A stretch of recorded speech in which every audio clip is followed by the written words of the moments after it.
Assalamualaikum warahmatullahi wabarakatuh.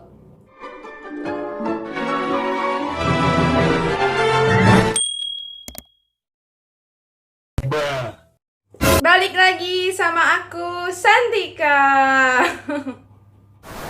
Oke teman-teman, jadi di video kali ini aku akan bahas sedikit tentang diagnosa gangguan mobilitas fisik atau hambatan mobilitas fisik dan intoleran aktivitas. Kenapa sih kok aku pengen ya bahas diagnosa ini? Karena menurut aku kedua diagnosa ini tuh diagnosa yang berbeda, tapi suka bikin keliru gitu. Jadi misalnya kasus ini tuh cocoknya ditempatin buat diagnosa hambatan mobilitas fisik, tapi ada aja yang nempatin intoleran kayak gitu. Kenapa sih kok bisa keliru gitu? Kok bisa sampai salah ngangkat diagnosa ke suatu kasus? Soalnya kan intoleran aktivitas, otomatis si aktivitasnya itu kan terganggu gitu ya. Terus hambatan mobilitas, itu juga terhambat gitu. Nah, poin besar yang bisa kita bedain itu kalau aku sih, jadi kalau misalnya si intoleransi aktivitas itu berhubungannya dengan oksigenasi, dimana ketika seseorang itu beraktivitas, tapi baru sebentar udah ngos-ngosan, udah capek gitu ya. Itu biasanya di kasus-kasus dengan penyakit jantung gitu, CHF ya, itu bisa diambil intoleran aktivitas. Sedangkan untuk yang hambatan mobilitas fisik, poin besarnya itu bisa dilihat kalau misalnya kasusnya itu adanya fraktur atau apa ya? Ya, adanya fraktur atau kecelakaan terus menyebabkan fraktur dan tidak bisa bergerak. Untuk hambatan mobilitas fisik juga bukan sekedar fraktur sih, jadi bisa juga karena ada kelemahan otot gitu. Jadi kan belum berarti itu fraktur ya, kalau kelemahan otot gitu itu bisa diambil ke hambatan mobilitas fisik.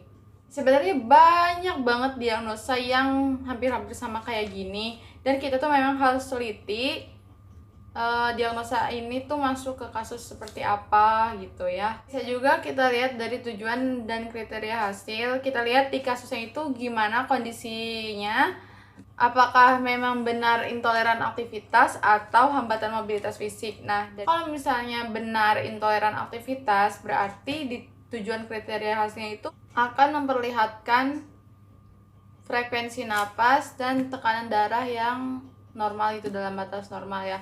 Tapi kalau misalnya yang diganggu hambatan mobilitas fisik itu tujuan dan kriteria hasilnya mampu melakukan aktivitas sehari-hari secara mandiri gitu. Kan kalau yang intoleran si aktivitas mah kan dia mampu nih sendiri, tapi ya itu dia tuh ada di ada penambahan frekuensi pernapasan gitu.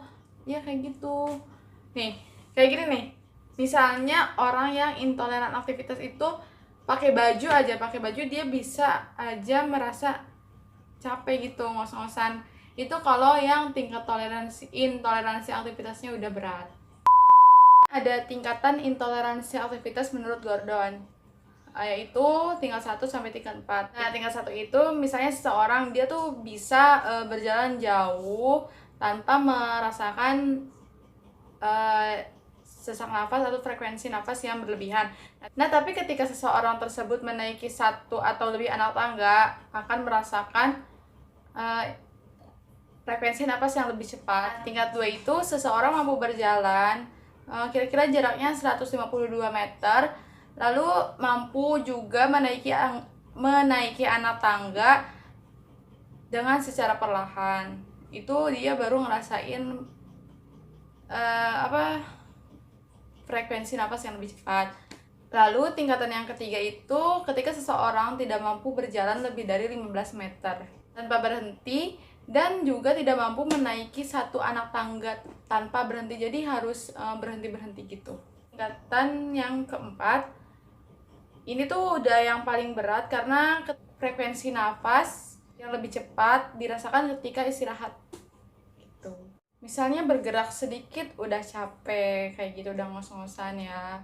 Selain intoleransi aktivitas yang punya tingkatan, hambatan mobilitas fisik juga punya tingkatan. Tapi bedanya kalau intoleransi aktivitas itu dari 1 sampai 4, Kalau misalnya hambatan mobilitas fisik itu dari 0 sampai 4. Tingkatan 0 itu ketika seseorang mampu melakukan aktivitasnya secara mandiri, mandiri total gitu ya, tanpa alat bantu. Sedangkan tingkatan yang pertama itu seseorang mampu melakukan aktivitasnya secara mandiri tapi menggunakan alat bantu. Tingkatan kedua itu ketika seseorang melakukan aktivitasnya tetapi harus ada yang ngawasin gitu, terus ada yang ngajarin, terus ada alat bantu juga gitu. Kalau misalnya tingkatan ketiga harus dibantu sama orang lain, sama dibantu sama peralatan. Kan kalau misalnya yang kedua itu pengawasan dan pengajaran, nah tingkatan ketiga itu harus dibantu. Lalu tingkatan yang keempat itu seseorang tidak bisa melakukan kegiatannya secara mandiri, jadi ketergantungan dengan orang lain. Sekian video kali ini. Jangan lupa untuk terus support aku dengan cara like, komen, dan subscribe supaya teman-teman gak ketinggalan video dari channel aku. Jangan lupa juga untuk selalu cuci tangan dan gak usah keluar rumah kalau emang gak urgent dan kalau emang gak punya kepentingan yang mendesak ya. Assalamualaikum warahmatullahi wabarakatuh.